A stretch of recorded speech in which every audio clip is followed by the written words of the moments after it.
Okay, all right, well, if you have any questions, ask us and we'll get you to the right people. So without further ado, our second panel. All right, so I'm just gonna sort of be here to sort of move conversation along, but I just want to start just introducing people on the panel. So we have, and I'll just be using first names. Please, It can be please informal do. here. So Steve is, well, current vice president of TAUP, and you're running to be president. I was the only candidate, so Okay. I'm So feeling, you're running I'm feeling against yourself. optimistic. Yeah. It's an internal struggle. Yes.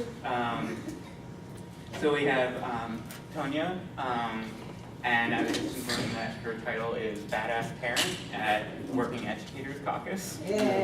So for the badass parents, a lot of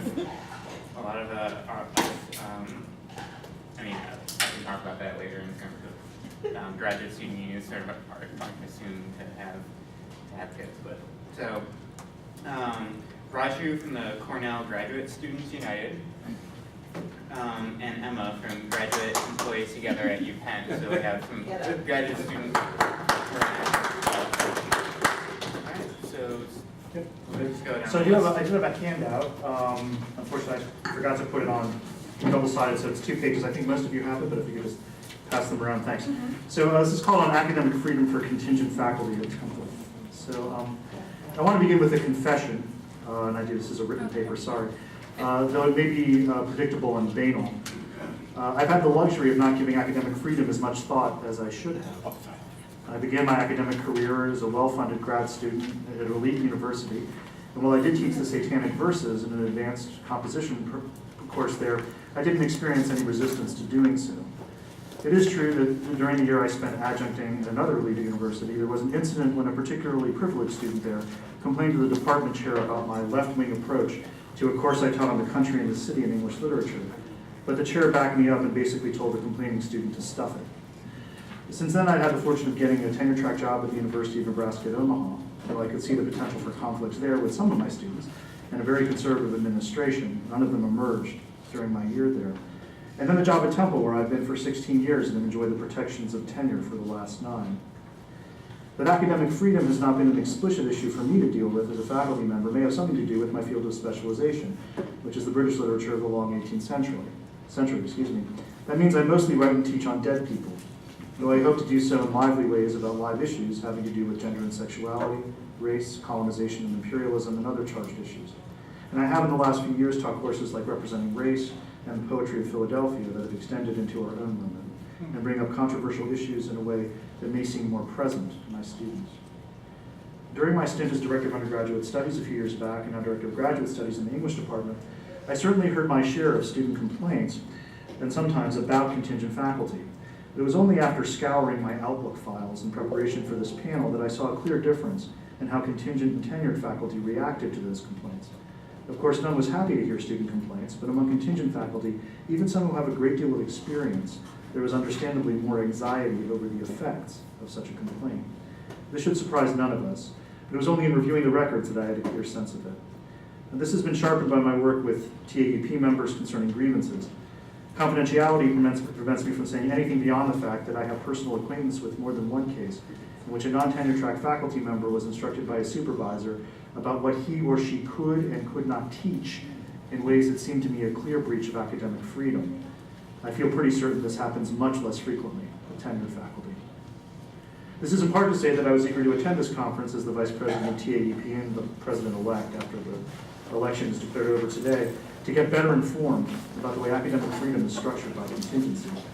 But I'm also here to share some information and reflections about the way academic freedom is figured into the current attempt to bargain a first contract for the 1,400 plus adjuncts who recently joined and immeasurably strengthened TAUP last year.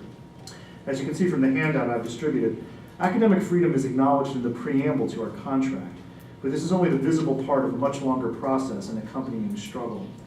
As our longtime president, Art Hochner, informed me, academic freedom first entered into the TAUP contract in 1980, when the administration and the union endorsed the 1940 AAUP Statement of Academic Freedom, including its patriarchal language.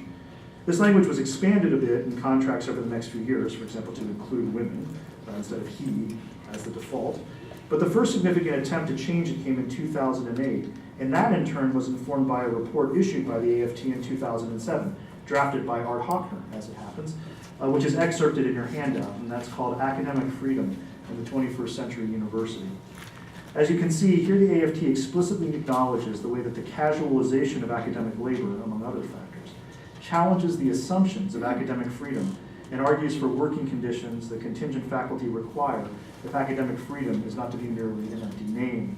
Not only parity pay and benefits, but also access to shared governance and the protections of collective bargaining. TAUP then tried to realize those goals in the 2008 negotiation, as you can also see in the excerpts from our proposal on academic freedom, which in addition to more robust explanations of what it means, what is meant by freedom to teach and research, also explicitly calls for the inclusion of non-tenured faculty in all aspects of academic life and academic freedom. This is the administration's reaction, according to Art, quote, Temple rejected it and threatened the removal of the existing preamble. TAUP withdrew our proposal and the existing preamble continued. This brings us to the present negotiations. Not surprisingly, Wendy is on our negotiating team and one of the most important people on it. Not surprisingly, we were committed to having adjuncts covered by the current preamble, and not surprisingly, the administrative team raised all sorts of objections. Many adjuncts, we were reminded, teach at many institutions. Is Temple supposed to be on the hook for what Professor X might say while teaching at CCP or Rowan? No, we were willing to acknowledge that these freedoms would only apply while they were engaged in duties at Temple, although it's very hard to clearly circumscribe when you're at Temple. What does that even mean? But this did not settle the matter, for behind that objection was and is a worldview that seeks to punish adjuncts for their very contingency, as if they chose it. One member of their team, a lawyer, was frequently given to invoking a concept called duty of loyalty. Do you remember that one? It is a term, not surprisingly, from corporate law to describe a fiduciary's conflicts of interest and requires fiduciaries to put the corporation's interests ahead of their own. It's kind of a weird, like, doppelganger for solidarity, basically. How adjuncts might be credibly understood to be fiduciaries of this university, and why corporate law would be the proper discourse for these discussions in the first place, is a question we may wish to ask, and we try to do so. And then there is the unavoidable shadow or penumbra cast by the term duty of loyalty, the implication that adjuncts are inclined to be disloyal. And we might add to this the frequent specter of a sort of yellow academic horde. Often in the negotiations, well, these 1,400 adjuncts are joining. Who knows what they might do? They have 2 heads and eat babies or whatever. I mean, it's this kind of ridiculous discourse they frequently resort to, as if adjuncts hadn't been in unions at Rutgers for decades, at CCP for decades. It's just, I'm sorry, I'm getting a little frustrated about this. It's absurd. Putting their universities in terrible jeopardy through their irresponsible actions in and out of the classroom. I wonder if they've ever met a tenured faculty member when they talk about irresponsibility. We know how prone adjuncts are to irresponsible actions in and out of the classroom. We know how prone they are to agitprop. We pointed out that adjuncts might wonder why their loyalty to the university was being questioned rather than the university's loyalty to them, given their inequitable working conditions, the grim realization of the attitudes reflected in these very accusations. This is all par for the course, I'm sorry to say, with Temple, but it does not make it any less objectionable. What did surprise us, though, was another claim the administration was pushing, which was to question why academic freedom was even in the contract for any faculty member. Seriously. After all, it was in the preamble of the contract and not in the body. One would want to, well, let's just get rid of the preamble to the U.S. Constitution. Why was it needed there? This was a surprising move because it ran against the general administrative tactic of trying to divide the faculty, to argue that the interests of the various groups were necessarily in conflict, and given the false austerity that the administration has helped to engineer, giving to one group of faculty would necessarily mean taking from another. This may have been simply a tactical move into trying to scare us off pursuing academic freedom for adjuncts, but I actually think it was also more than that. It was a moment where the administration's desire for control over all faculty was revealed. We, of course, were having none of it and foregrounded in our communication with our members this attempt to erase academic freedom from the contract, a legally enforceable document, unlike the faculty handbook. They said, no, it's already in the faculty handbook. Why would you need it in the contract? But of course, the faculty handbook can be changed as the administration wishes. They can erase or add as they choose. The sensing they may have overreached, rare for them, the administration has backed off the attempt to take it out of the contract, but they have now alighted on a related position, which is that violations of academic freedom should not be grievable or arbitrable. For those who don't know, those are kind of terms of art, right? If you have a grievance, most of you know this, I'm sorry, but you have a grievance, you take it to the union, and then we decide if the grievance is not dealt with properly, we decide whether or not to take you to court. So they say this should not be grievable or arbitrable for any faculty member, right? Not just for adjuncts, but for anybody. They've taken this tack on many articles to be extended to adjuncts, for instance on certain processes around discipline and dismissal. And of course, the problem with this is that the thing is not grievable. How do you enforce a violation of it? What do, right? Grievability and arbitrability are complicated matters, but to rule them out of court risks undermining the protection in question. If academic freedom is then violated, what recourse would a faculty member have? The TAUP has refused thus far to agree to this demand, saying only that the parties will agree to disagree if a faculty member wishes to pursue these remedies. Disagree as to the grievability and arbitrability of the issue. And let's see what happens if a faculty member wishes to pursue these remedies. Let's take this to court if it has to go, and then the courts will say, no, actually, academic freedom is can be a subject of bargaining and needs to be protected by contracts. Let's test it in court if you all want to go there. And there we are currently stuck. We'll see what happens. As you all know, negotiations have many moving parts, and what seem like intractable disagreements become soluble as the sides seek a deal, assuming they are actually bargaining in good faith. But however this plays out, this dispute underscores a couple of key points I want to conclude on. First, the dispute over grievability and arbitrability returns us to a critique I understand is probably foundational to this conference. That is, if academic freedom is to be anything but a quaint set of high-minded ideals passed on like some relic of an academy of corduroy patches and sherry parties, it needs to be realized in the lives of all of its faculty. That requires insisting on processes that set those rights forth and protect them, and then mechanisms that can ensure those processes can be enforced. The second, it points to what I figure is another central element of this conference, which is that the faculty is stratified and disunited. The fact is that despite TAUP's consistent efforts to show full-time and especially tenured colleagues like me that our interests, our values, and our fates are bound up with our adjunct colleagues, and although many of our full-time colleagues understand this, not nearly enough do. The solidarity we need is not yet present, and I'd be happy to discuss the material and ideological causes why, and also to take suggestions about how we can do better. But I'm mindful that my time is limited, and so with that, I'm happy to conclude and hear what you all, including my fellow panelists, have to say. Thank you.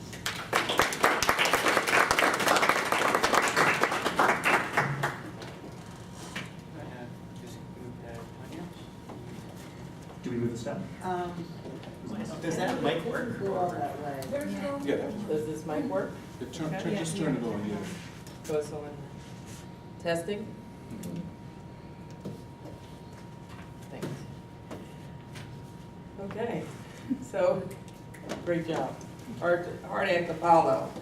So my name is Tanya Bott, and I am part of the Caucus of Working Educators, which is part of the Philadelphia Federation of Teachers, which is without a contract. For 5 years. Thank you. For 5 years.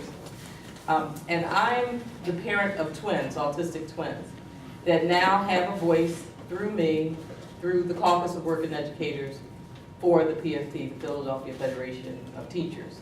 And prior to the Caucus of Working Educators, the union did not, collective bargaining, did not have a parent portion. And so while we are the impacted parents and of the students that have to deal with everything that goes on and is decided not by the rank and file, but by the leadership of the union, the caucus has allowed us to now not just have a voice, but to help direct what happens next. So along with the other members that are actually parents, our job is to actually make sure that the discussion never leaves out poverty, trauma, That's right. evaluations disguised as assessments, and an inept curriculum, and lack of representation. And so without apology, that is discussed and brought forth because we don't have the fear of termination. We don't have the fear that the union will not represent us when we speak out or stand away from whatever it is that the school district or the school reform commission has decided is next in line for Philadelphia students. And so that's basically what we try to do as the parent portion of the Caucus of Working Educators.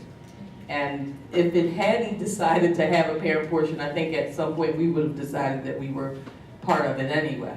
But they were very wise, and it has been recognized by some of the leadership in collective bargaining with the Philadelphia Federation of Teachers that they should have had the parent portion to help fight and push back against what has happened so far in Philadelphia around the teachers and educators.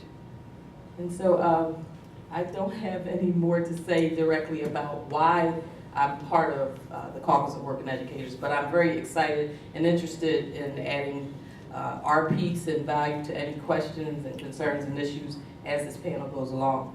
And I thank you very much for listening.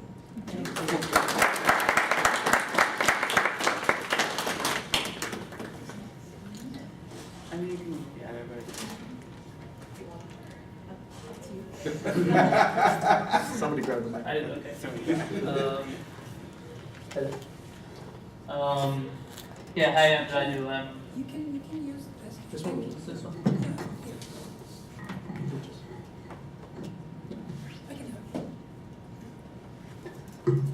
Hi, I'm Raju. I've been a member of the grad student union at Cornell. I've been part of the organizing. And what I wanted to do today was not discuss so much the specifics of how the organizing went there, but really talk a little bit more broadly about things. And I wanted to start by talking about academic freedom.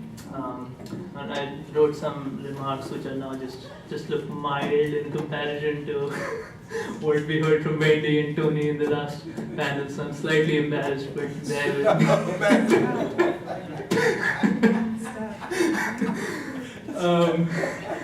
So talking about academic freedom, I looked up what the traditional definition is, and it's given by the American. The thing everybody refers to is this 1940 statement by the American Association of University Professors, and what it talks about is teachers, researchers as citizens should have the freedom to say what they want without institutional coercion. They're entitled to freedom in research and teaching, the usual things we think of. And I wanted to take a step back from this definition and think about this concept, I would like to say scientifically. And I'm sort of inspired by a thinker I admire, D.D. Kosambi, who talked about in an essay on science and freedom, this the freedom part comes in. And he started by giving a sort of classical definition of freedom. He said freedom is the recognition of necessity.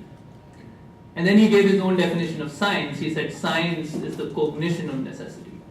So we can't talk about what we are free to do unless we know what necessarily happens.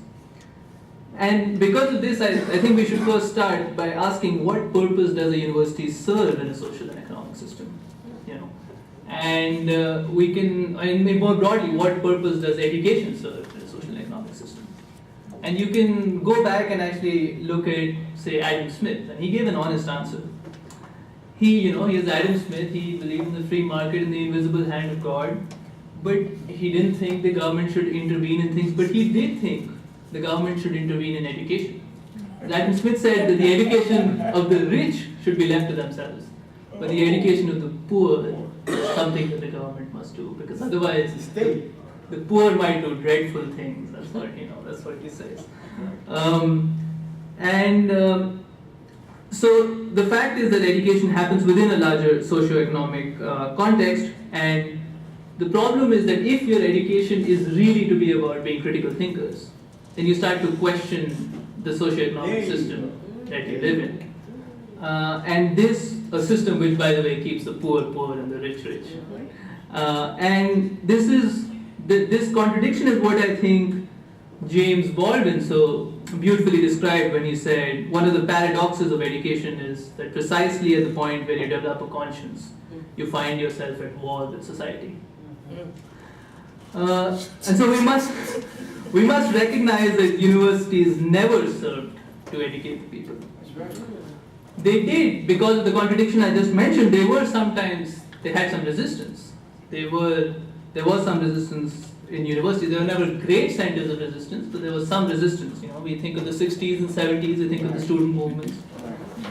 The fact that we have, black studies was something that students fought for. Black students fought for. And I was studying sort of the reports from that, the governmental reports from that area. I like reading the ruling class, as you can see. And one report which is famous is the Trilateral Commission report. It has Samuel Huntington, a key member of the Carter administration, among others. And the report basically says that at this point, the universities are failing in their task of indoctrination. There's an excess of democracy, and we need a moderation. We need some moderation in democracy. Another report says that it describes that period. It says a new culture is emerging primarily among students. Most of its members have high ideals and great fears. They stress the need for humanity, equality. They fear that nuclear war will make them the last generation in history. They see the Indochina War as an onslaught by a technological giant upon the peasant people of a small, harmless, and backward nation. Now, these fears and ideals, they're as present today as they were then. We haven't found humanity or equality in this society. The fear of nuclear war is real, I think, in some ways even more so than it was then. And the question is, why is there no culture, though, which is being talked about? And some stuff, but we don't see that broad culture of resistance. And I personally think there are two reasons for it. One reason, of course, is what we've been talking about, the increasing neoliberal onslaught of the university, the rising tuition costs, the administration, as everybody knows, there are many more administrators being hired than the students and faculty. There's a loss in funding, there are high debt rates. These serve to discipline students. And there was active state repression against these movements. And of course, increasing adjunct jobs. Grad students, many of them have to work 3 jobs while they're trying to write their dissertation. So state repression was important, but it was one part. I think the other part was that a lot of this radical ideology was co-opted. That people still spoke about these things, but in completely different ways. So it was co-opted and then it was allowed. And oppression in particular became identified with the individual. Okay. The individual who was oppressed. This came with an attack on political organization. This came with an attack on ideological struggle. And so-called radical professors actively participated in this attack. And as they were doing it, the political expression that now there was resistance was, at the end of the day, identity politics. It encouraged individualism. There was complete lack of accountability, never talks of people, never talks of humanity. It is the disconnect of professors from people was almost complete. They had no connection with ordinary people. Now, students who came into the setup, as we discussed a little in the last panel, right, searching for moral direction. And as I say, that's not all of them, but the ones who did, they came into this setup and they were taught that the world is too complex for them to understand.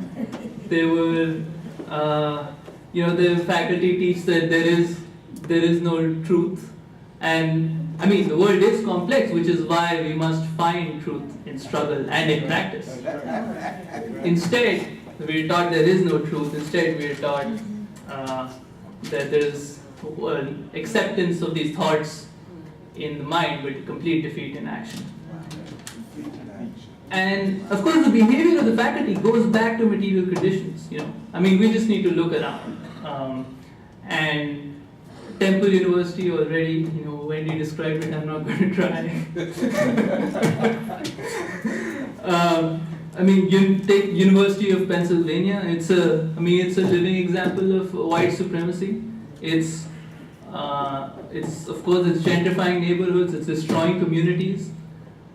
And on the other hand, they're also sending emails saying, we're going to help you fight Trump's racism. Sanctuary. Maybe not in those words, but They won't even do that. But this university community, again, I'm going to go back to Baldwin because he captures this community so perfectly. And he's talking about the McCarthyite era, but his words just sound very relevant. He says, Those years taught me something about the irresponsibility and cowardice of the liberal community which I will never forget. Their performance then, yet more than the combination of ignorance and arrogance with which this community has always protected itself against the deepest implications of black suffering, persuaded me that brilliance without passion is nothing more than sterility. Come on now. Come on. For truth is a two-edged sword, and if one is not willing to be pierced by that sword, even to the extreme of dying on it, then all of one's intellectual activity is a wicked and dangerous fraud. Mercy. So when we think of academic freedom, this is really, for many, the freedom to be continue to be paid by big businesses, by corporations, and rich donors. I want to shift now and of course talk about the graduate students, talk about the adjuncts who are also part of the university and who, as we've discussed in the last panel, constitute a labor problem. But when we're talking about the unions, the labor unions work in exactly the same framework. Experts and professionals tell workers what is best for them. Identity politics and representation is encouraged, but whenever there is any independent political thought, you're immediately brought down. It's not accepted. We're willing to live with you as long as you don't say anything we disagree with.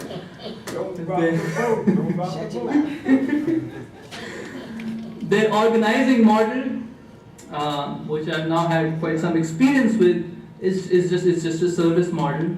It's, we need to get people to do this. Once they sign our card, once they do a thing, we don't need to go back to them ever again. There is a fear of your own membership, of ever actually engaging your own membership. And this is how you get unions which do nothing for people. They become completely co-opted, and really this defines the federations to the core. In the end, all of their decisions are business decisions. What they care about is you keep paying your dues, and but don't speak up in a union meeting and say anything, or we'll attack you like nothing else. All their decisions at the leadership level and even down is their transactional relationships with the Democratic Party. All right. That's right. And of course, all of them, by the way, all of these unions, somebody was mentioning the post-Trump era, I think Sonay was. All of them are talking about the post-Trump era because all of their power comes from association with the Democratic Party. They have nothing to do with the membership. And they were the first ones to, rush to endorse Clinton in the primaries.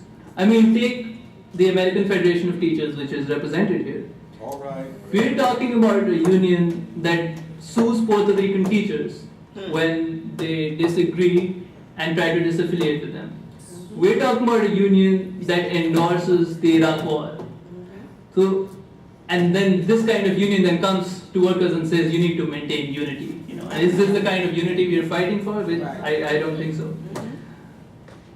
So when we talk about the political moment today, which I think is a very important moment because it's a moment of crisis. It's a moment of crisis for capital, really. Okay. And the federations themselves, because of their deep ties to the Democratic Party, are in no position to do anything with this moment. There is, and which is why many workers have already given up on them. That was part of the election also. But there is, I see some hope, and the hope is in, because I do think labor is a very important component of any struggle which is against capital. I do think we need a functioning and active labor movement, and I think the hope comes from the caucuses which are many democracy caucuses which are coming about in many parts of the labor movement around the country, and many of these are really just asking basic questions, going back to the membership, and I do think these movements need ideological direction. Many of them have it. There needs to be more, and this ideological direction, of course, cannot come from the university or any associated thinking. For which I think it is important that we need independent spaces of knowledge creation. And these independent spaces need to be close to working and poor people and get ideological direction which can build towards a better future.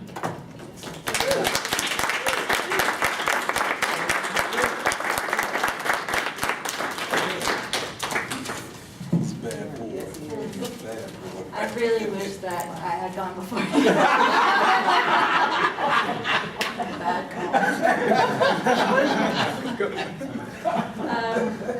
Thank you, that was great. I wrote down what I'm going to say just so I don't forget anything, and it's on my phone because I don't have a printer. So my I name, ran out of ink. my name is Emma. I'm a member of Get Up, the graduate employee union at Penn. What I wanted to say sort of dovetails with academic freedom, but it's not really about it. I mean, it's, you know, there's been a lot of critique of academic freedom here, and I think that's good. I just wanted to talk about like the work that we've been doing at Penn in Get Up and what the university's response has been. So we've been trying to organize a graduate student union.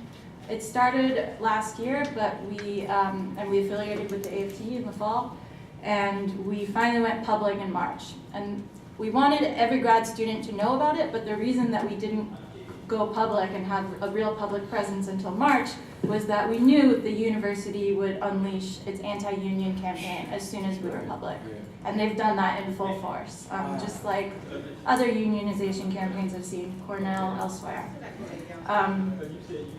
So there are about 3,100 PhD students at Penn, and then many more master's students who work. This is a really massive undertaking. We're trying to talk to every single one of them and ask them what their experiences are.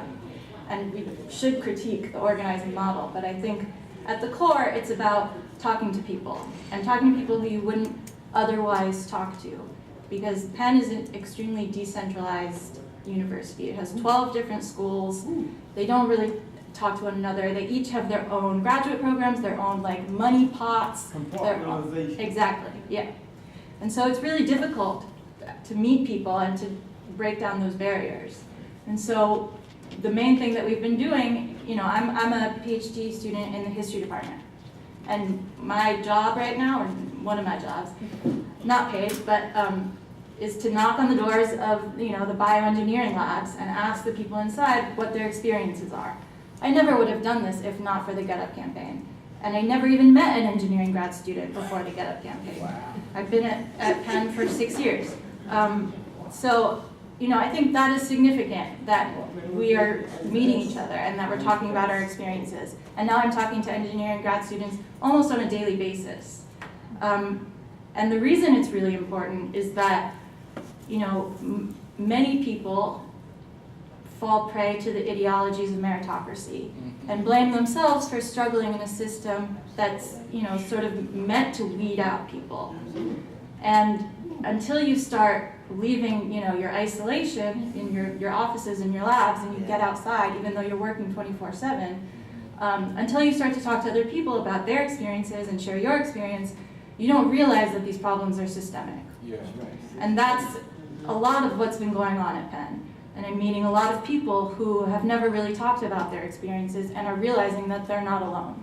And I think that's really important. But in the past couple of months, since we've gone public, Penn has been making it really difficult for us to talk to each other. I've been kicked out of labs, kicked out of offices, you know, blocked from even entering. One of our graduate student activists was putting up a flyer in a common space and he got into a really heated exchange with a professor. There's a lot of intimidation going on. Some professors are telling their students that their relationships will suffer if there's a union, that they'll lose money. Non-tenured faculty are afraid to sign our faculty statement of support. We do have almost 80 faculty members who've signed, but that's not nearly as many professors as there are. So there's a lot of intimidation, and Penn is actively trying to prevent us from talking to one another. I have a quote. Yeah, so this is what the administration's anti-union campaign looks like. They're spending a lot of money on it. They hire, outside law firms. They call us a third party, but they hire outside law firms. I'm a graduate student, I'm not, I belong there. And, it's worth saying that the anti-union stuff, it comes from professors, it comes from administrators, but it also comes from other graduate students. And this is a huge political problem. I mean, it's an old political problem, but it's, one that we have to talk about, and maybe we can talk about that in the discussion. Say something about that. So there are 2 anti-union student organizations on campus now. Yeah, one of them has been, they posted their minutes online, and we've obviously read them. And they've been talking about reaching out to right-to-work organizations for money. And, a lot of it is coming from the sciences. We have a lot of great science activists, but a lot of it is coming from the sciences where I think the job markets they're facing are a little bit better, and where funding from the government is a little bit better. Funding from the Department of Defense, actually. It's mainly drone research. Yeah, exactly. So there's money there. Which is the deep state. Exactly. The deep state. Yeah. Yeah. So it's the state. The weapons research no longer goes on campus. It used to in the 60s, but because of student activism, it happens, at a secret site. But the research, like the nuts and bolts, is still going on at Penn. And actually, one of the places it's going on is the new Pennovation Center. It's on Gray's Ferry. I mean, these are the robotics PhDs. Yeah. These are the robotics PhDs. We have members who are robotics PhDs who, I don't want to say it. Don't do it. But the Pennovation Center, so Penn is trying to prevent us from creating a community where we're talking to each other and we're able to enter labs and things like that. But the community that they are creating and recreating is ones like the Pennovation Center, which it's on Gray's Ferry. This is another expansion, continuing the process of gentrification. Yeah. Gentrification and Pennovation. It's like the new Comcast building of innovation. They're trying to make Philly like the next hub of tech. And it's worth saying that David Cohen, who's the vice president of Comcast, is also the chair of the board of trustees of Penn. So this is, this is the process that's happening right now. They want to bring the tech industry to Philly, and I just learned that, so the Pennovation Center houses the GRASP Lab, the robotics PhD's work. It also leases out space to tech companies and to other industry types. And it also allows grad students and faculty and alum and I guess Philadelphians to pay for a membership, which basically means to be a tenant. It will subsidize grad students who want to be members. And I have a quote here from the Provost's office about the benefits of membership, because this is the kind of community that Penn is creating. So this is about the Pennovation Center membership program. You have fortuitous interactions and also entrepreneurial education and exposure to service providers you might need, such as venture capital and legal services as you are growing your business. Sometimes it's important for an entrepreneur to get out of their typical environment, and that's exactly what this experience at Pennovation Center provides. So this is the kind of community that Penn is actively producing, whereas the kind of community that GetUp is trying to produce is one that they're actively discouraging. And this is millions and millions of dollars spent on this project. And Pennovation Center is one of the many ways that Penn is reproducing a ruling class. Right. And that's not, tech might be new, but that's not a new thing. Wharton sends the most students or graduates to Wall Street than any other school. Penn produces almost the most millionaires out of any college in the country. I think maybe Harvard is first. Cornell is in the top 10. And Penn produced Donald Trump, which Amy Gutman, the Penn president, really hates to talk about. They've only mentioned, I think, once that And his Donald. daughter. Yeah, and the whole thing, yeah. And so, you know, Penn is a neoliberal university, but, good with it. Oh, boy. I mean, there's a list, yes. Yeah. But, you know, I think the like size of the institution that we're trying to challenge is really enormous, and it's a neoliberal university, but I think like the scale of the proportion, it's also like factory-like conditions, you know, it's massive workplace, it's the largest private employer in Philadelphia, massive police force, private police force, just buying up real estate. This is, you know, this is a huge, pays no taxes, right? Right. Yeah. And we've been sort of developing an alliance with SLAP, which is the Student Labor Action Project, trying to involved in the pilot campaign. So, you know, you cannot challenge an institution like that if you don't build forms of solidarity, if you don't have connections and build relationships and talk to each other. Right. And if not for GetUp, that wouldn't have begun in the graduate student community.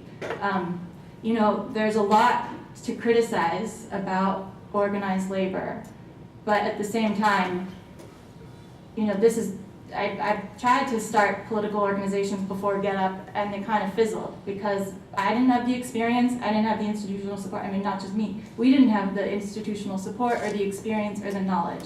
And there's a repertoire of knowledge and experience that comes with organized labor.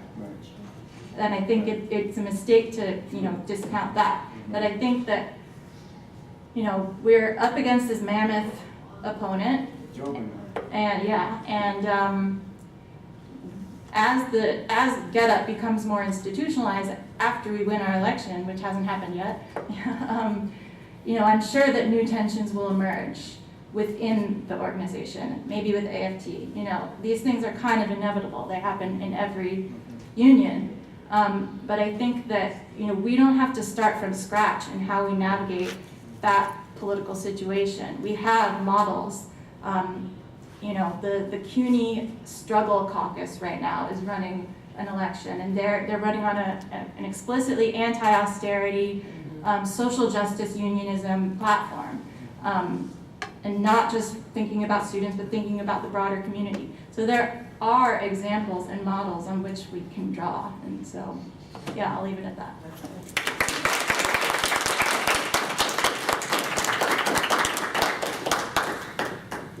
So all the panelists, I think there's so many issues to discuss here between sort of what happens when we win, and then what's the step after that, sort of the comfortability that might develop within organizing and sort of create its own kind of inertia to sort of not really move beyond that and to sort of be co-opted and sort of financially tied to these institutions, and it's this constant internal struggle. But that's really why we play, and I think like having this sort of wide-ranging panel here of people who've been sort of involved at various levels in various ways and having to fight both internally and also to fight externally. You're fighting enemies sort of on both sides. Gives us a lot to think about. So with that, I want to open it up to sort of more experiences here and sort of take these issues and sort of, because we're all sort of struggling in our own sort of cubicles, and then, you know, that's the sort of mode that the university wants to oftentimes keep us in and keep us divided, and have unions that are sort of service model that become sort of very integrated within the financial system, and then really unable to challenge it. So so with that, are there any sort of opening questions? You want to? I don't need a microphone. Yes, you do. I don't. Yes, you do. I'm really loud. No, because we over here. I'm hard of hearing. Okay. Yeah, there you go. I want to ask a question that brings in Tanya, and I'm wondering what kind of world do we need to be plotting and planning to have where children who go to Philadelphia public schools get to come to college at Temple and Penn, right? Like, I don't want to lose sight of your struggle. I'm also, by the way, I pay dues to WE just because I want to support you all. And so I just wonder how we tie in the stuff you said with the other people on the panel. What do we need to be thinking about? Can you hear me okay? Yep, Yeah. So, the first thing that comes to mind is a complicit Democratic Party that I'm sick of. That's it. And being very comfortable owning that. While everyone is upset and in arms about who we have as president and looking at things nationally, locally, we've been struggling for some time. And it is, in my opinion, the Democratic Party that has allowed this to continue. So your specific question is, regularly I talk about making sure that incumbents do not run unopposed. That's right. And in my neighborhood, the northwest section, Broad and Olney, North Philadelphia, we've had tremendous school closures, and Cindy Bass is council person. So, not that it just falls on one person. Again, I said it is the Democratic Party. But it is parents being uncomfortable with asking for help because of the danger that is involved when you show your vulnerability, your poverty, your trauma, and how everything from Department of, DHS to, yes, you have truancy that's being thrown at you. So you have the threats of truancy, you have unfunded mandated school uniforms, you have trauma from the neighborhood and poverty that's there because the backdoor deals that go on a regular basis with our elected officials. So the special interest groups determine what happens in Philadelphia, and the lack of jobs is one of the biggest reasons that we have all the other problems. You know, the average person that's in Philadelphia right now may or may not have some tie to a university, may or may not have a degree or some formal higher education. And I think, to answer your question, what we need to do is to turn over the cart, just completely turn it over. And we need to actually run, not just run for offices, but we've started with home and school advisory councils, their community advisory councils when the school district won't honor, because all parents aren't on the school advisory council, so they suggest that it's not active or it's not valid. And not asking for any permission at all to come into the schools. That's right. You know, as long as you have your identification. So the cost of clearances so that you can actually work inside the school building. And to be able to have those real conversations with teachers that, you know, some senior teachers that are there that because of what comes out of our homes and out of our community, the trauma that's in their 30+ student classroom, they pretty much had to give up, or in their mind they felt like they had to give up, and they're not supported. And the parents that are not much older are coming in when the cell phone gets taken and ready to fight. So having those conversations, because we're not all ready to come in there and fight teachers, and some of us are trying to make sure that we acknowledge and support and have those real conversations about what's going on and what we realize is not happening for the teachers with their own union. You know, the fact that they're struggling, they're in debt, they're not supported, they're not represented properly. Certainly the community isn't. And you've got the religious leaders running amok as well. Tell me about They're that. complicit too. So what we have to do is, I think, start right in our own block with our block captains, committee people, board leaders. If you show up during an election, I'm not trying to hear anything you say. That's right. I'm not trying to talk.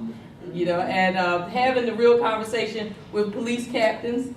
And so everything from the Town Watch to the community organizations that we're part of, and involving the parents on the block that need some help without the threat of taking their children away or them losing their services because they have other people living in the home that aren't necessarily listed down here. Supporting the teachers that are there on a regular basis, that don't have a contract, that need to be able to whistle blow so that they can talk about what's going on in our classrooms and inside these schools, both public and charter, without fear of losing their jobs. And parochial, thank you. So I'm not sure if I fully answered your question, you but did. it actually does start right there. Yeah. And again, not apologizing, not for the building leaders and certainly not for elected officials. I hope them all together. That's right, the Blackness Leadership class. There you go. Can't leave them out. No, You cannot leave them out. cannot leave them out.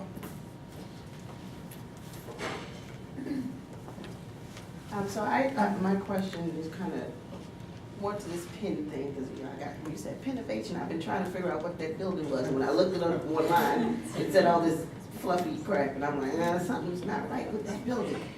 But it goes to the fact that, as you're trying to build your solidarity within the graduate union that you're trying to build, and just across the board at the universities, one of the positions that we have played as being part of the WE Caucus, as well as helping the PFT, is being that frontline force. And you alluded to it, but you didn't use the word relationships. And a lot of times these universities are in spaces and there's no relationship. You know, I'm thinking, I'm a Temple grad, so I lived in North Philly, so I get it. But I know people walk to the train station past the projects, Yeah. and nothing is done to even see what that need there is in the project. So when you talk about how can we encourage kids to want to attend Temple, or we went on a field trip the other day with my kids' school, we went to the Hearst factory, and kids were like, how are we gonna get a job there? And I'm like, a warehouse job? I mean, not that that's a problem, but why aren't we bringing our kids into the university to engage with students about higher education, especially if it's something that they don't know or haven't been experienced to? So I, kind of to what you're saying, we need to go grab kids at a younger age. When you get to middle school, sometimes it's already too late. The trauma has already gotten them too far behind. Like, there are a lot of little programs just coming in here. I think the Qs have a sign that they're gonna be at like Cassidy or some Willard, or I don't even remember what school it was. But not those one-time deals about building true relationships with the communities that these universities have gentrified and moved them out and broken up generations of families. That's right, and communities. And communities. And churches. Those are the things, it has to be true relationships, not, someone else said about the unions coming in, organizing. Universities did the same thing. They came into the neighborhood and said, oh, we're gonna give you some new concrete, and you took the whole block. That's right. You know, or, you know, as soon as a few college students start moving on the block, you know, if the kids in the neighborhood do something, the police are coming. That's But right. it's a Phillies game and beer bottles thrown all throughout the yard and everybody's acting crazy, nobody says a thing. So that's not a relationship. We need to continue to focus on building those true relationships within these communities where these universities are, and then the people would not mind supporting initiatives to get in front of some of those things. And don't come with the academic jargon. All right. Because you lose people when you start you know, they're like, what are you talking about? You know, so we need to find a way to kind of close those gaps. And I was wondering if you guys have any thoughts or views on how that could be done at Temple or Penn or Cornell, or has anything like that already been done? I just want to, unfortunately, I'm going to have to leave at 3, although it's not because I have a call to answer, to continue the corruption of the Democratic Party as a union leader. I'll do my best. Actually, I have a member who's actually in a crisis because she's being victimized, I think, by some of the administrations. You and I think should talk some more about, yes, on the one hand, acknowledging the co-opting of unions and how they fail, but also how they might also succeed in bettering the lives of their members. And I want to briefly talk about an idea that was brought to Temple to try and build a pipeline, a real relationship between the North Philly community and Temple. It was called an early college high school. And this is where, again, one could look at the funders and say, I want nothing to do with them, that money is dirty. But the Gates Foundation came to this university twice. I believe we were the first university to ever turn down Gates money twice. And in this case, it was the wrong Gates money to turn down, because what they wanted was an early college high school, where the faculty would have an academy within a neighborhood school, not one of these schools where you got to test 2 standard deviations over to get in. It would be a neighborhood school. We picked a curriculum. It was a social justice curriculum and a citizenship curriculum. We had 70 faculty members at this institution. I was involved in reverse engineering what the English curriculum would look like, a kind of truly a diverse curriculum. Not that I'm an expert on that, but I was director of undergraduate studies at the time, and I tried to consult with people who were. We put together a white paper, and so what would happen is the faculty would be in that school, we'd be teaching there. The Gates money would have supported us for 5 years of funding, and again, it would be about bringing students to Temple, and they'd be taking Temple courses as well. It languished on the president's desk for 18 months. This was with Anna Hart. She wouldn't even give us the courtesy of a no. And then by the time she came to make decisions, he said, well, the dean of the College of Education has left, so we can't do this now. Wow. So I think one of the things, I mean, would that have been a perfect model? No. There are all sorts of problems with it, but it would have been, you know, I talked with, for example, I was talking with somebody else, with Ken Scott, who's the CEO of Beach Interplex, about Temple's, frankly, I think it can only be called an abject failure to really be a real partner and a neighbor to the people in North Philly. The way in which, when we were awarded these schools in the 11,000 flowers bloom privatization, right?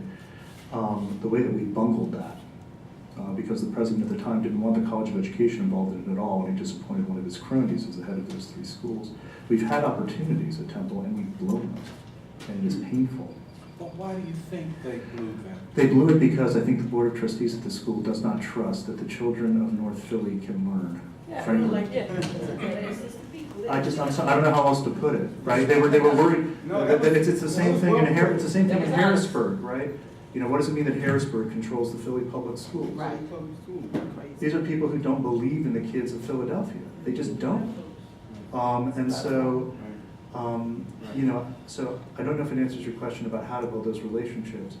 I mean, I think that the union for TAUP, what we have to do is be out there, right? It can't just be professors talking to professors. And, you know, we've got a lot of work to do. We have a lot of members to bring in and, yes, serve, as well as do other things. And that does require dues money, as it happens. So, you know, I've been really, because I'm going to try and come back, I have to make this call, but I've been really moved by what I've heard so far about how much work we have to do and how, not that I didn't know it on some level, but how profound the problem is. I'm afraid I don't have much to say aside from what's unfortunately so far missed opportunities, rather than things we've done, aside from particular faculty members I could point to, or union members who have materially bettered in partnership with the communities they're in. So, excuse me for a second. I can respond if you, a related question. Is it, oh no, it's the same. Yeah, I mean, Penn's, is this on? Can you hear me? Put it up to your mouth. Do I need it? Penn's history of gentrification is really, really long. It goes back a really, really long time. And, you know, there have been like attempts by the administration to make themselves look good that don't really amount to much. And I think that there's very little effort being done by Penn to forge relationships or to, like, you know, provide any kind of like compensation or reparation. But I would like to think that a union could, but I think that would also be a struggle because there are a lot of people who are probably our members that don't think that's the point of a union, you know? Right. And that is a problem too. Yes. And I think that probably the politics of the AFT have played out in this scenario. You know, I've been told about many opportunities. I've been asked to volunteer to help the adjunct campaign at Arcadia, which I've done, and they just won. But we don't really hear much about. They won? Yeah, they won by a lot. But we don't get like an institutional news feed about what's going on with you guys, you know? And that's another problem. But,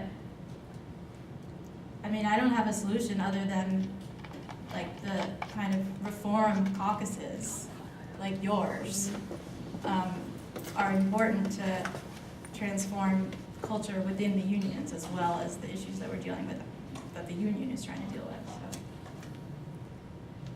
so. I just, it's more of a comment question, but I'm just thinking about Penn and the Penn Innovation Center and the entire complex of sports and, you know, it's around that entire Gray's Ferry, you know, around that bridge. You know, when I see that, I see when Temple builds, I mean, if Temple goes through with this stadium construction, I see. It will not, absolutely And it- not. No, it will not. And it will not. And that's what it would look like. And I think it's so serious that one of the things that we should all come around is against, and, you know, taking a, you know, a citywide stance against this stadium. And pilots are like, that's great, but that's not nearly enough, you know, like that's the biggest ask that we have right now, which is a problem. Payments in lieu of taxes.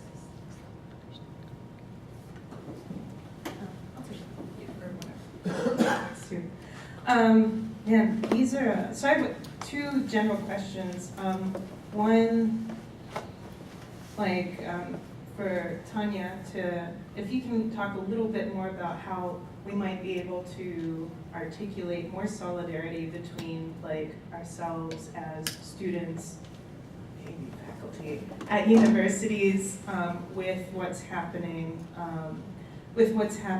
with Philadelphia schools, K-12. Because as we said on the phone, I think a lot of us here, I would say like the majority of us here don't share that experience, and more of the radical friends, quote unquote, or activist friends that I know and that I have, at least in the university, like are of similar profile in that we're not from this city and we don't have kids. So we're not invested in the same ways, in these same struggles, like that are moving across generations in the same place. So I'd really like to hear more about how you could, you know, I mean, and I know it's a hard question because these are the same people that are gentrifying these neighborhoods, right? So if you could speak to that a little bit more. And then the second thing, and it's a little disparate, but is that to Emma's point, you know, about us, like about whether or not we need the union and like the value of organizing, I think all of us have agreed that we believe that the union and the labor movement is a foundation, right? But I think that we really need to come back to the fact over and over and over again that we are at a really important juncture, right? We're in a state of crisis. So I think that there's a lot I think there's a lot of doubt and tepidness, is that a word, going forward, because we're afraid, sometimes we're afraid of ourselves. I have that too, so but I'm really trying to push past it, right? Because when you look at the gravity of the situation, it's like, we can't be afraid of what other people might say, our peers might say. If there's by the way, if there's a compartmentalization between science and social science, I mean, that's part of it too, right?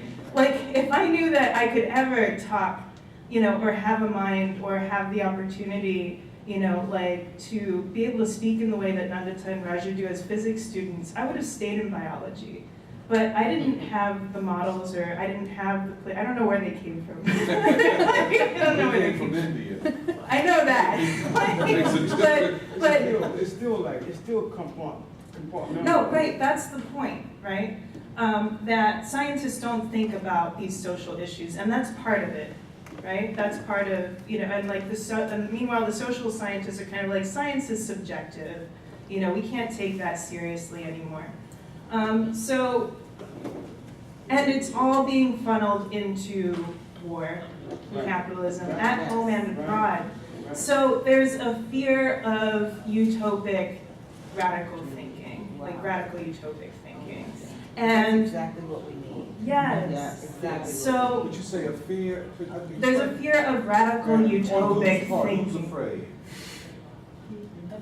The powers that be. Oh, are you talking Not about? even the powers that be, I'm saying like a lot of the activists, right? We are, like, you know. So, We need to reach for the possibilities. right, because, Hoping. and the reason that there's fear is because that there was that systematic assassination that happened in the 60s and 70s, right? Because when you kill people, you kill institutional memory, right? And that's what happened with the assassination of Fred Hampton, and that's what happened with, you know, and if you talk to a lot of people, I'm sure, like, they'll be telling themselves they went crazy or they were thinking something crazy. Our older generation has lost hope, you know? So for us, it's like we're afraid because they've been so battered. You know, I'm not blaming us for being afraid, but it's also like, but we have to see what the consequences of that are. You know, we don't have, you know, we don't have the labor movements that we had in the 30s. We don't have the Soviet Union. We don't have that specter. We don't have that challenge to U.S. Neoliberalism would have happened in the 1930s if it wasn't for the Soviet Union, right? So it's like, I think that we really need to not be afraid to dream of something and pursue that. And that's not being like idealistic, that's not being, you know, like living in a fantasy world. It's a matter of survival. That's right. Now. That's right. So I just wanted to say that. Okay. Good question. Questions?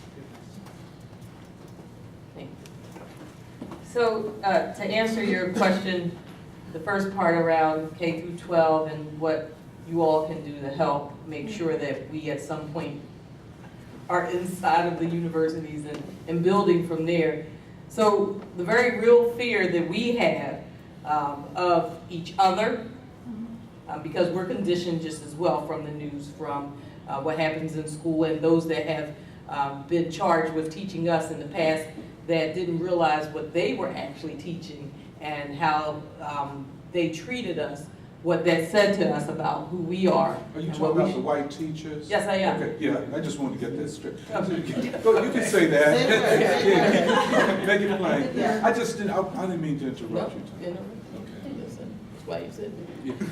Yeah, no. So trying to make sure that, for me, my late husband and I decided to have the twins at, we were 36. Mhm.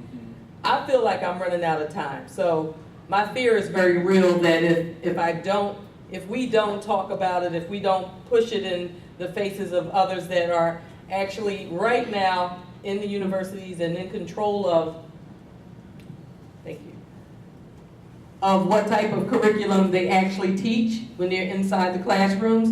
It's one thing to be given a 2-day mandatory training and the choice of 3 different publishers to choose from, and you pick the least worst, and that's what just happened in Philadelphia last summer. The teachers were forced to choose out of horrible curriculums the least of the worst of the 3.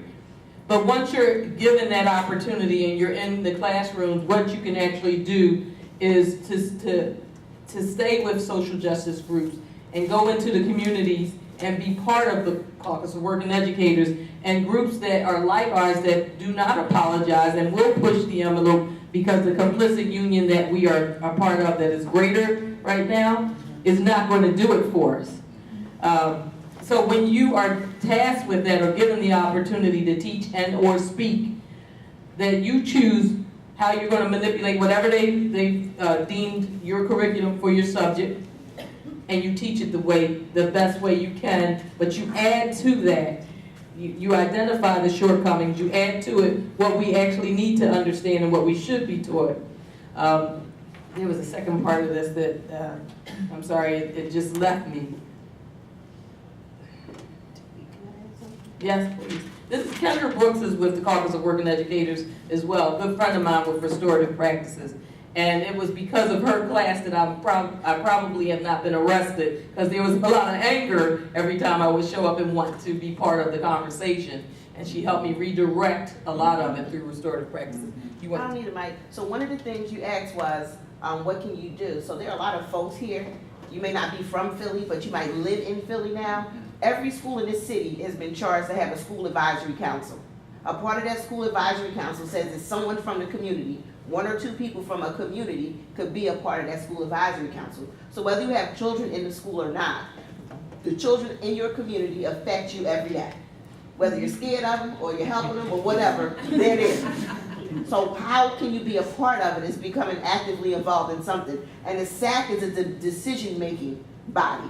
And the problem with that is the principals or the leaderships in schools don't want to give up that power. So by having other people in the community that might have a stronger voice and are not afraid of, retaliation from teachers and principals when you speak up on something, we welcome the greater community to go and join a SAC at your local school. And it's from elementary through high school, that's like a small step that you can do to really get into the schools and see what's going on, because it's bigger than just the education. The buildings are condemned, it's black mold in buildings, and people just go in there every day like it's nothing. So this is a societal problem, and we all can work together for the common good to make it happen. And it starts with everybody in this space, because if you live in Philly, you live near a school.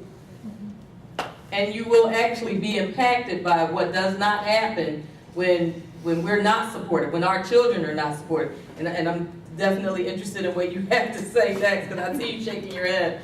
I want to say this. Neighborhood Networks is the political action committee that I'm part of, in addition to the Caucus of Working Educators, because you can't just have one piece of it. So I found the whitest group possible that was up in my area, that out of 1/3 of that group to the Councilmanic District, so 1/3 of the Councilmanic District has all the voting power, because the other 2/3 are made up of folks that have so much apathy and or for whatever reason either believe they're not entitled to vote anymore, or they cannot vote because of ridiculous records that they've had charged upon them.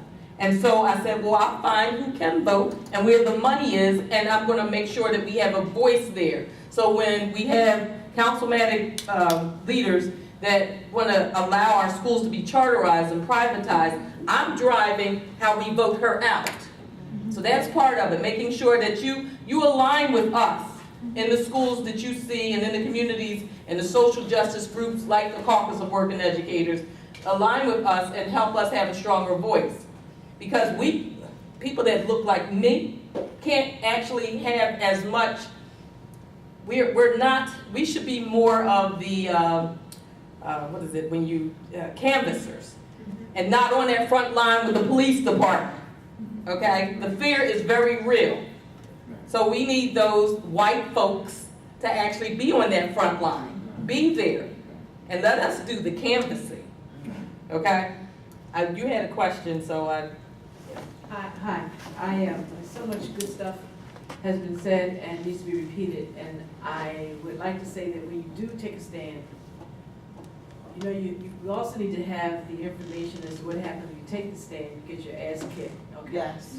And people need to know that that will happen. You need to know what kind of money you need to have on standby.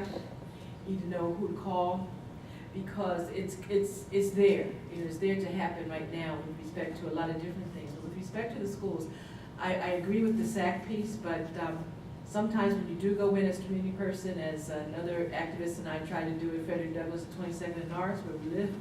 That's the charter though, right? Yeah. That's a whole other conversation. Came after us, okay? Came after us, after this woman sat there and wrote a proposal to have a member of the community walk the children either way to Diamond or to Burks. And they didn't want the money, didn't want us, all the rest of that. So I mean, these are some of the things that do come up in certain instances, and we have to be ready to combat that, or to know how to do the type of canvassing, to go door to door. One thing with the Stadium Stompers, for those who may not be aware, is that we have a group of community residents and Temple students who do that, okay? We try to go door to door, and I think the more people see you, the more people know. And as the white young folks, I don't give. We have to go door to door. We have to inform people what is going on in the neighborhood. From everything with respect to the prospect of a stadium going up with the trash and the crime and everything else going to happen. We got to do it. And then it goes beyond that. It goes beyond it to the whole city, because our city is corrupt. Yeah. I think you know that, but we have to do the turnaround.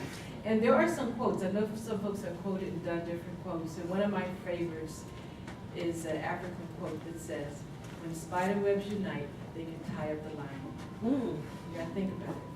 We're the spider webs, we know what the line is, we gotta get to work. Thank you.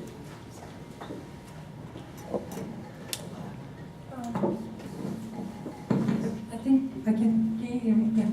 So I want to ask two questions. I was gonna talk about Autumn's, what she said, if you don't mind. Wait, is that okay? So, speaking of your question, and this relates to the relationship with the community. I mean, I'm at Cornell. I mean, it's a small city, Ithaca, small town, whatever. Cornell University completely dominates the town. It's just exploitative relationship is really quite horrible. The union, of course, hasn't done anything. I don't think it's impossible. I do think it's quite possible. It needs a lot of organizing to be able to get the union to actually be in solidarity with the community. But a group of others, including undergraduate students, did go and talk to the community, and it's the first thing you understand is, or at least there, community just hates the university. And there's no surprise. And you can't come. We hate them. Yeah. And you can't come in there, with the I'm going to help you. I think you have to go in there with. You have to go in there. I think, and that's for really, students. I think we have to go in there with a lot of humility, and really, in talking in our conversations there with the community as part of this, other group. Really what they wanted us to do most was, as they said it, shake up the university, because that's what's affecting their material conditions a lot. And so I think at every place that relationship has to be built, but really students need to go into it. And by the way, no students go into any of these things. Like it's just amazing how much students don't there interact with. But then that goes to your loss of institutional memory. I was just talking to Dawood. I think another part is that we need to be in conversation with people who were part of movements in the past, and many of the things that we think we say which are new, most people had worked it all out long back. Even though not really. Okay. Many of the things. But of course, every moment needs new. I agree with that, but especially some of the young people. I mean, even the fact of labor getting co-opted. Jimmy Fox was writing about it in the 60s, and right. I mean, Du Bois, right? White labor strikes the bargain with white capital, and to the detriment of that's imperialism, to the detriment of black workers. And yeah, I think we need to really be humble and go and talk to both people who've been part of struggle in past generations and community members who we want to be in relationship with.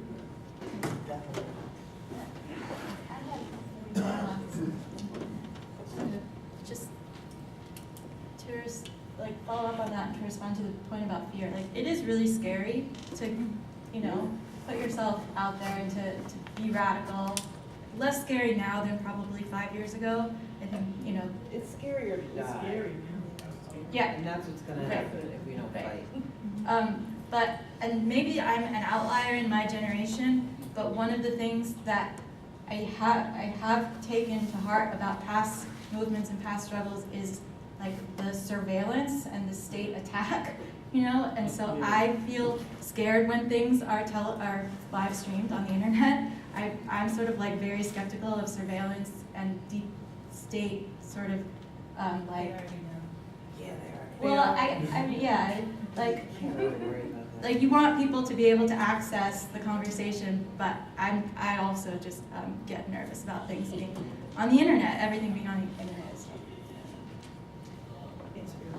I mean, it's real, not in terms of it's obvious it's surveillance, but yeah, they already know in terms of who's doing what. And if you want to know, I mean, there's, whatever, I could go into that. We can talk about how those systems are already in place. The Intercept just did a really good report on this. Anyway, I just wanted to follow up on the thought about radical utopic thinking and how I wasn't really trying to just invoke like fluffy language and what this has to do with unions. And it goes back to something I said this morning, and a few people weren't here, so I'm just going to repeat it.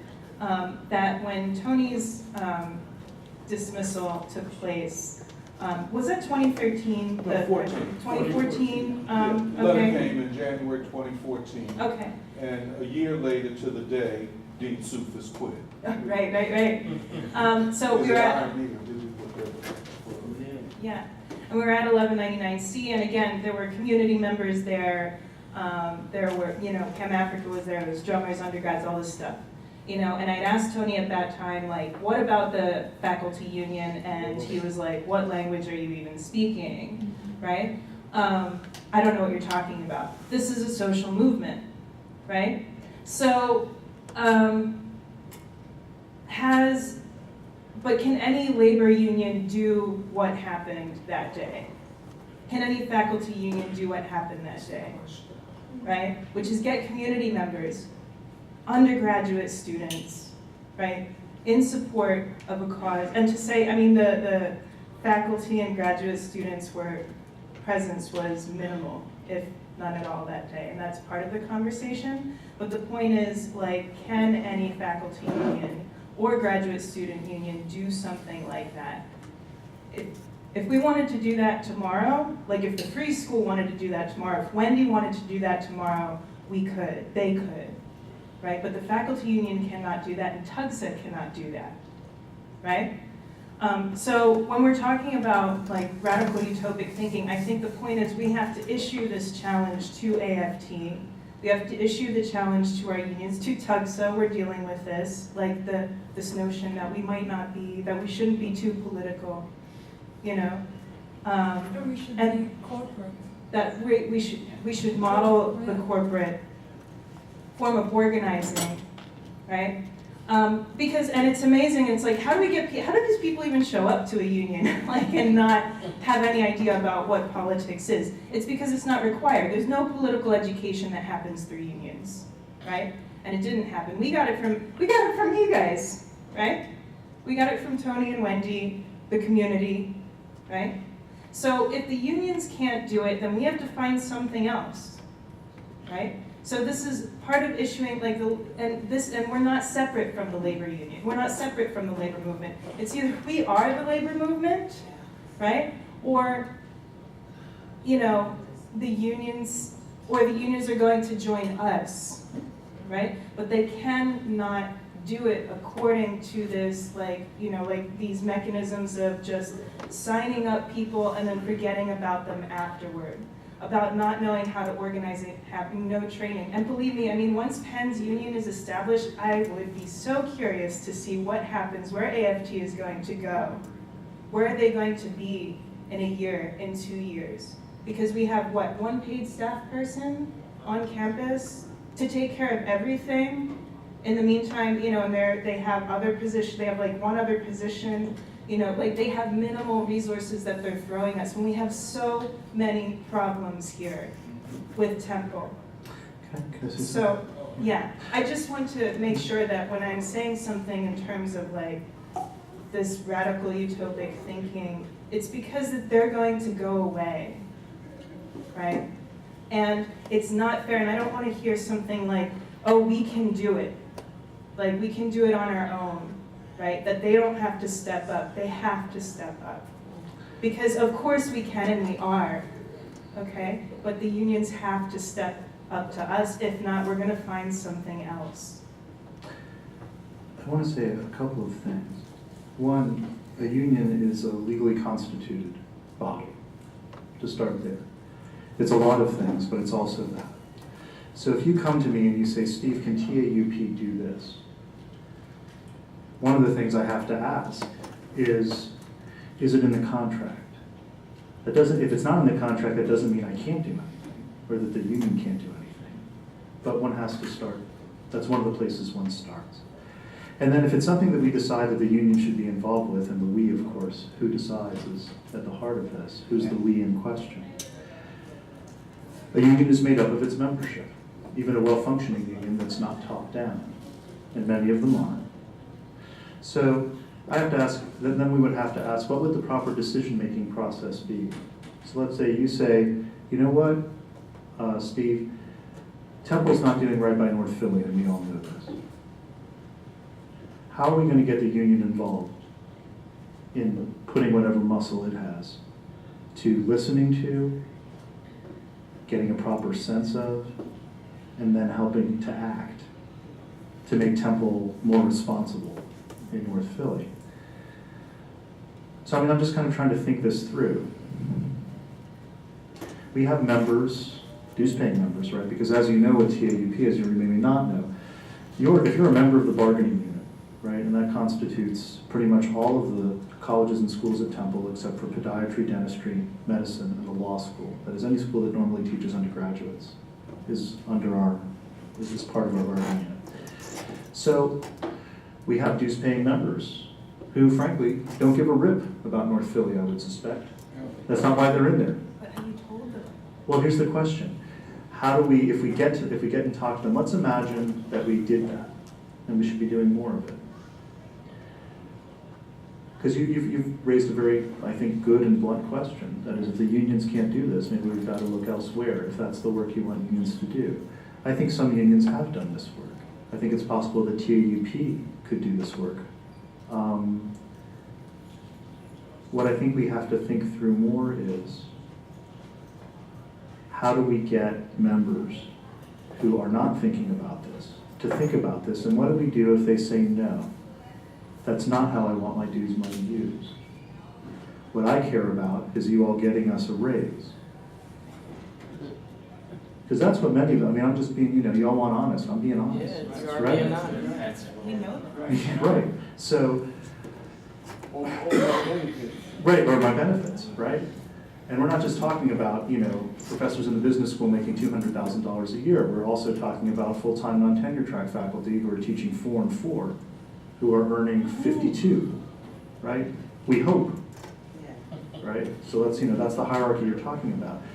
So I think that as I try to say, if we can find some way to make folks understand that their fates are bound up with the fates of people they don't recognize as part of who they are. That takes time and it takes effort. I think we have a long way to go. But that if we're actually thinking about what would be some of the things that would be involved in moving the membership that I represent, that would be part of it.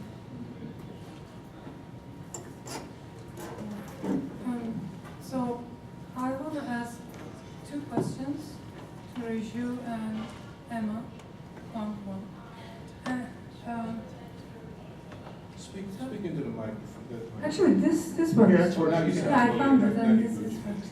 So I want to learn more about the Cornell case from Raju. How you had difficulties, or like how was your relationship with the AFT? And I want to learn more about your case at Get when you mentioned that some of the professors were telling students, grad students, that if they are joining the union, then their relationship will get worse. So are there any differences between the science departments and social science, like natural science and social science departments, and the way the professors are treating grad students? And also, I want to say a couple of things about the previous discussion about the unions and what they are good for, what they're not good for, or whatever. We have been having this discussion in our union, TAXA, Temple University Graduate Student Association, and I am one of the e-board members for this semester and for this year, and I have a lot of difficulties understanding what the union is in the US context. I am sick and tired of, sorry, I have to get up. Get up. I understand that we are here for labor, and that's why we are talking about academic freedom and university labor and how they are intersected. I understand that we are coming from different affiliations and from different perspectives, and we are putting our work as grad students or as people who are joining a union. And no one, I think, is trying to exercise any power over other people and their thinking. But I have difficulties understanding how you like draw boundaries between politics and something not political, as if legal, as if they are like they're not speaking to each other. Everything is political. Our labor issue is political, and if we should talk about how to raise stipends, wages, how to have better benefits. But at the same time, we should also talk about what we can do for the community at North Philly, how we can stop the stadium, like the construction of stadium, as unions. And if we're not doing it, what else can we do? What else can we do in this campus as well as around the area, around the region? If this is a legal entity, being a legal entity is also being like political power.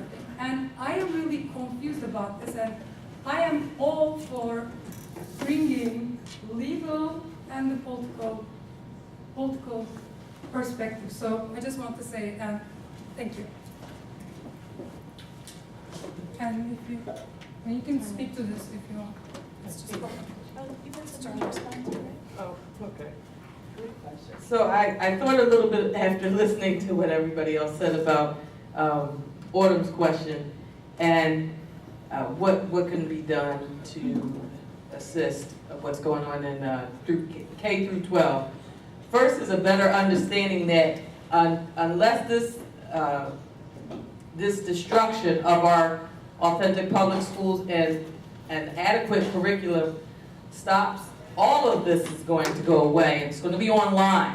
Digital curriculum is here and it's coming. And Comcast is going to help make sure that that is ushered through Philadelphia very well. So this is happening in major urban cities all across the nation. So it is in the best interest. We have to look at this from, if you want to be able to continue to have students enroll in universities and to keep universities in play, then it is upon you to go into the community and into our public schools right now, and to, in addition to going in and assisting with what we actually are challenged with regard to math and literacy and all of our other smaller issues around academics, in addition to helping to organize communities by allowing yourself to be that front person, to take on some of the issues that the community members are dealing with the police, with their elected officials that are not afraid, that feel as though they don't have a voice. We're gerrymandered. They understand where to go to get what they need to get back and stay in office. But when folks from the universities graduate and they decide to stay in the city that they have now invested their education in and become taxpayers and voters now, you have a lot more power, and you have to help the community see that you're willing to use the power in that way so that you can help the schools. Because without coming in and assisting us now, this goes away. You're not going to have enrollments. Everything's going to be online. You're not going to have opportunities.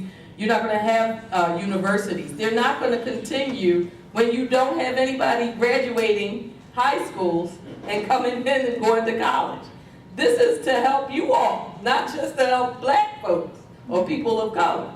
So until that is understood, that the well-being of more than just people of color is at stake. Matter of fact, it is more at stake for those that are not of color to join in and to assist and stop some of the destruction.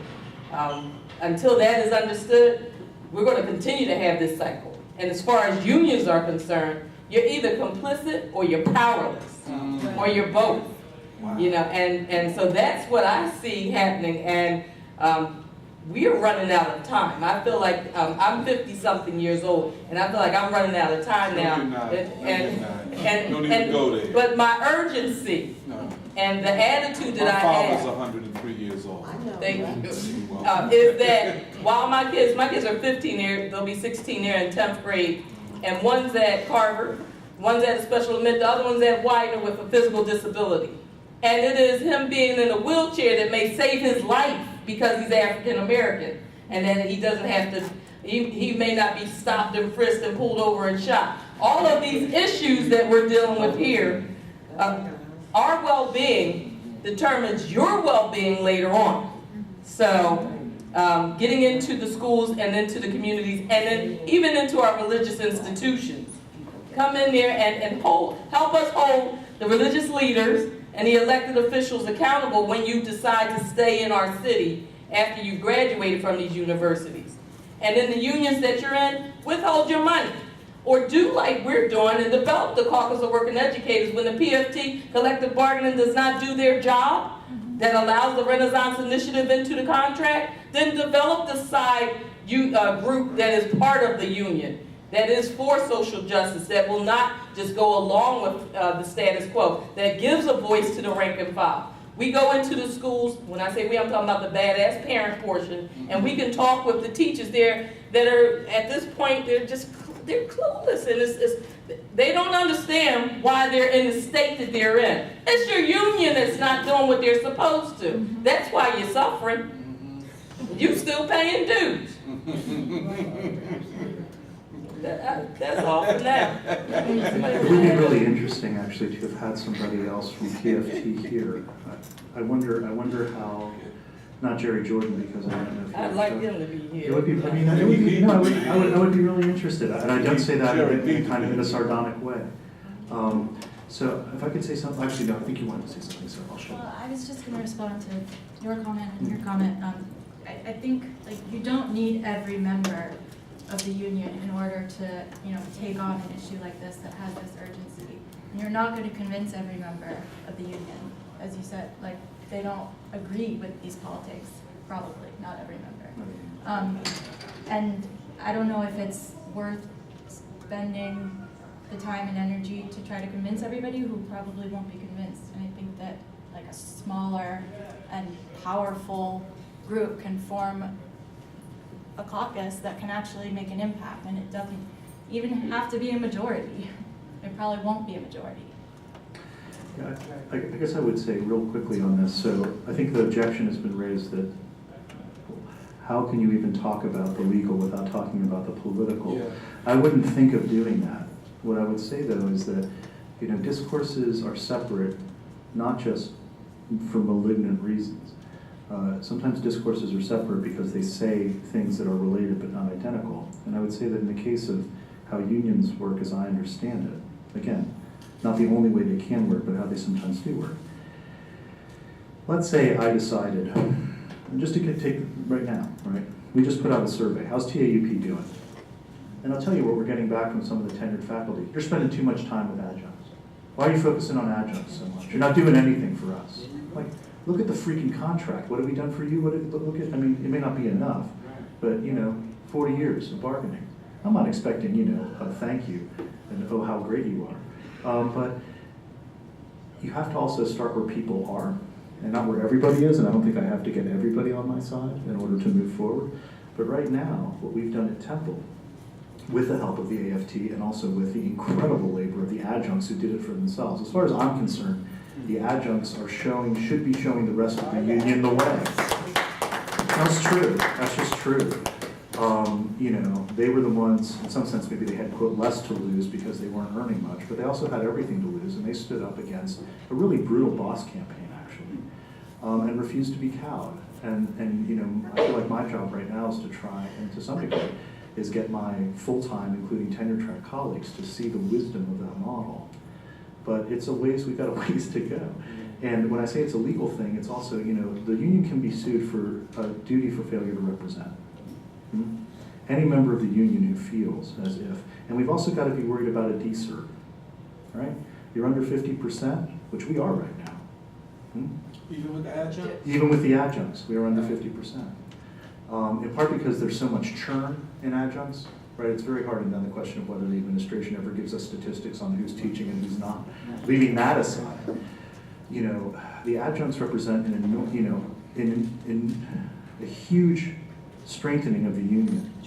But of course, like any group, they bring challenges, and one of them is that they don't stay around. That's what it means to be an adjunct, unfortunately. We're trying to change that. Yeah. So one of the things you also have to worry about, again, I'm talking practically here, is a decert. If they decide to decertify the union, you gotta watch it, and then nobody's got to. Right. But doesn't, there are multiple questions involved in the answer that you gave. First of all, I don't know, Tony's, can people hear? I'm not hearing. Oh, sorry. Yeah. Can you hear, is this? I can hear you. This is, Autumn and I have spoken about this along with Nandith and Meghna, I think. The issue of the tenured faculty as part of the management of the adjuncts. Yeah. You understand what I'm saying? I do. This is a huge thing, and therefore, they see labor rights, and I put quotes around that, ending at the borders that separate the tenured from not tenured. Right. And for them, academic freedom is Only a for privilege for them. No, that's absolutely right. So that's one thing, and I don't think will be 200 years, and we're not going to solve that problem, because it's structured into the management system that they accept and they buy into, that they're ideologically committed to. It's not just that they're indifferent to it, they're ideologically committed. I'm not saying everybody, which is Raju's question, what is a radical academic anyway? Because the management system ideologically and structurally and institutionally co-ops the tenured faculty. And almost everybody that's tenured knows that. And they know the power that they have over other people. And many of them, and I can't say how many, exercise it in some of the most deleterious and hurtful ways to adjuncts and to graduate students. Well, you got no argument for me on that. That's absolutely true. And therefore, and this is Autumn's point, this fight is going to have to be against the whole hierarchy of labor organization in the universities. I just have to go back to my situation. And I don't speak from bitterness. I speak, this was a hugely great experience for me, and I think for many, many other people, including community people. And I think our campaign helped to focus the community's anger against Temple citywide, and against the whole structure, including the chairman of the board of trustees. What's his name now? Patrick O'Connor. And Bill Cosby's former. Yeah, hey, he's going down with Bill Cosby too. And Theobald. Yeah. Theobald. And they're, this looking down his nose at black people. But, I was going to curse like Wendy, but the other thing is, and this is the problem of the labor movement itself, the history of American labor has always been the history of the color line within labor. And so behind the claim of we're not political, we're only doing what is best for our members, the most egregious discrimination has taken place.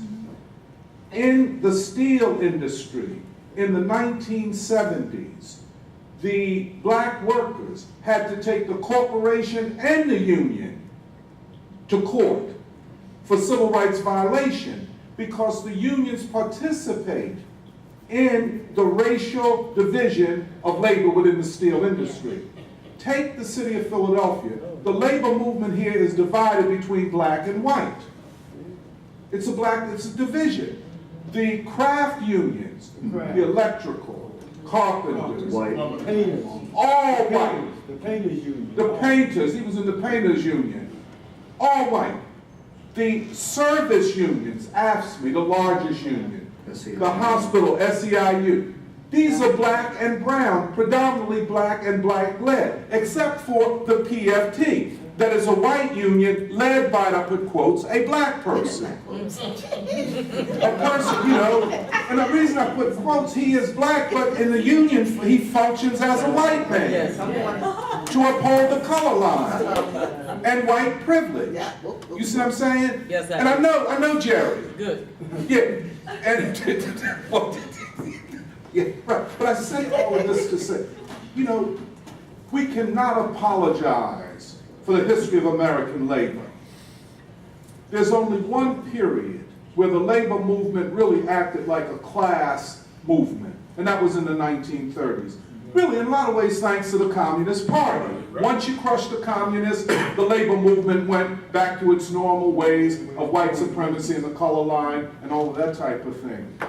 I do think, and in my case, wasn't said to me, but Art said to a friend of mine who was a friend of his, when my friend asked him, what about Tony's case? He said, well, I couldn't do nothing. I couldn't do anything. My hands were tied.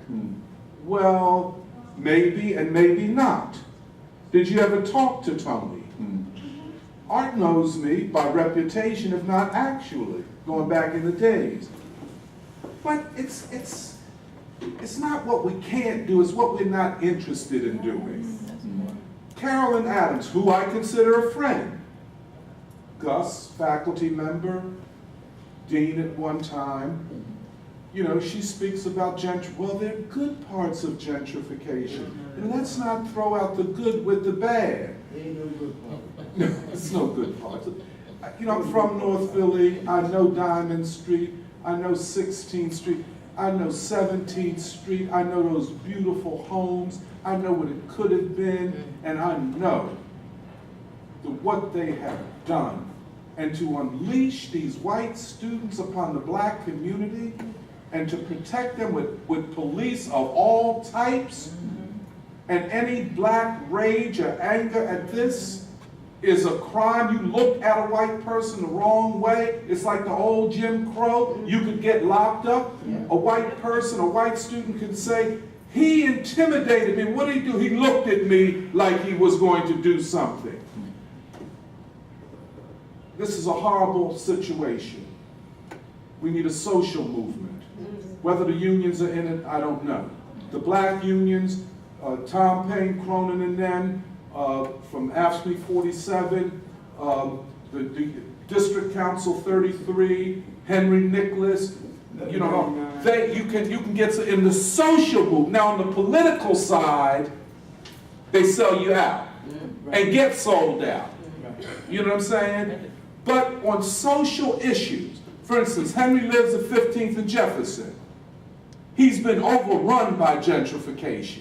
You understand what I'm saying? Henry and them go up and down and ain't a black person working in nothing in these so-called rehab houses and all that type of thing. No black people. You don't speak out about it. Well, he don't speak out against it. That's right. Yeah, I'm saying. Yeah, that's right. But I'm saying that a united front, a coalition of forces, you know what I'm saying? But this is a fight. I mean, just if you take these two universities, what we're looking at is a fight for this city. For people who just moved to Philadelphia, let me just say this. They say Philadelphia is 43% black. But I go in I ride buses, I'm a public driver. Philadelphia's a black city. Let's be real. You can live in Philly. You never see a white person until you go downtown.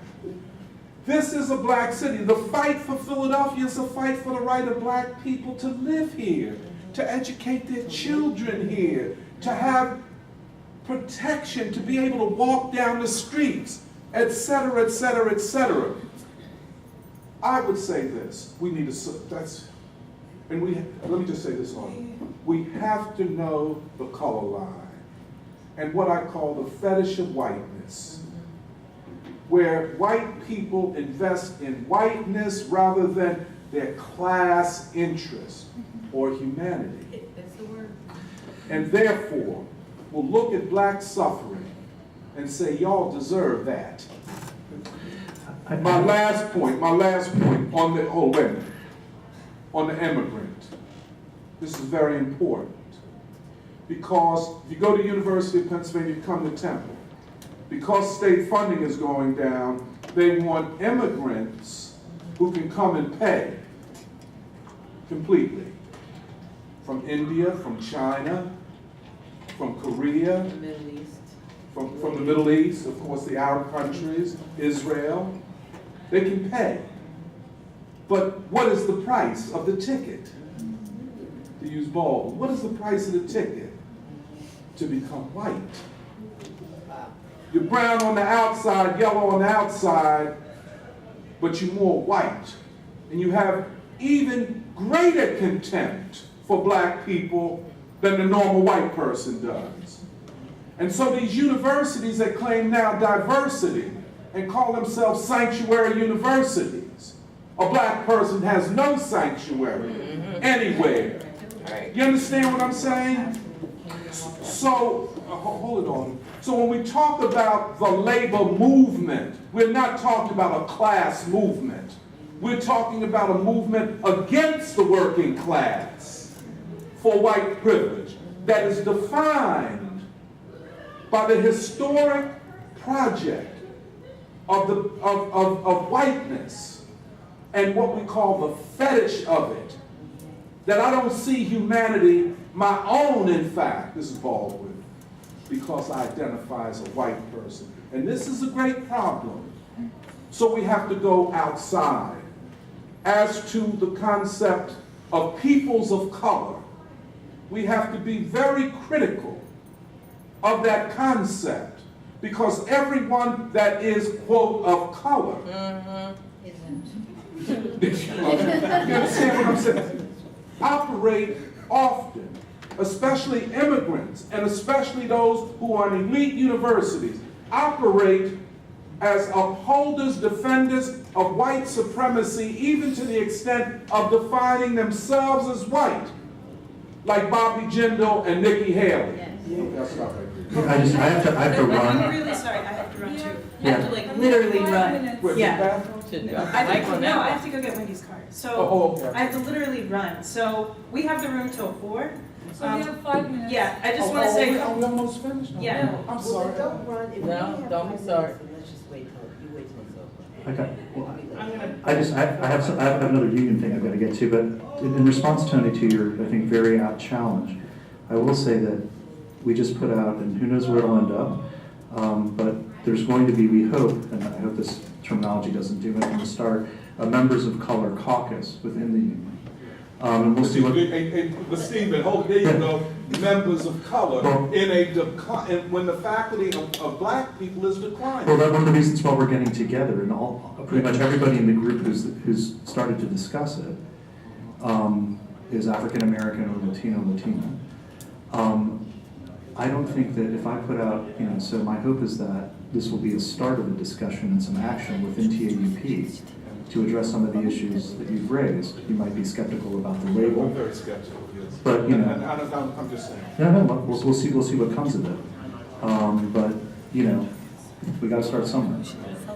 Okay, we can talk outside. I have to run. I just want to say really quick, last comment.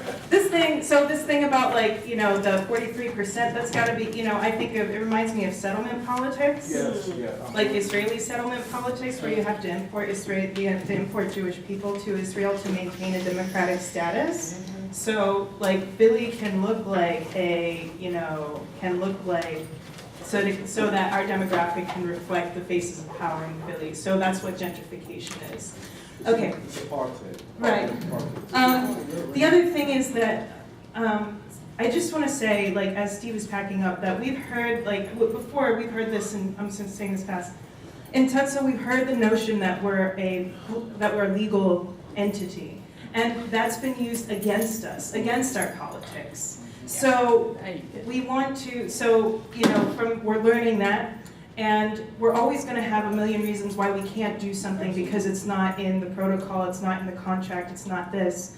But it is, but that's not what we need, right? Like, I think you're laying out the choices and the conditions, and I think that's really important, but I think that is the question for the leadership to ask themselves, how can I push past this? Like, can I at least talk to someone? Can I show up to a march? Can I do something? Well, I came here. Right, that's a start. We're really here.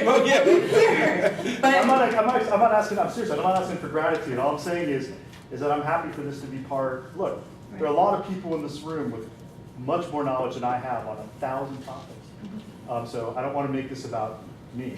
Right. But since you raised the question, let's keep talking. If you think that TAUP can be doing more on this stuff. Come to us. That's the thing. No.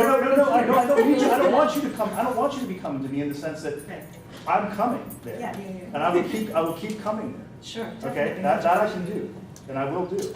Okay. Cool. I gotta run. Thank you so much, everybody.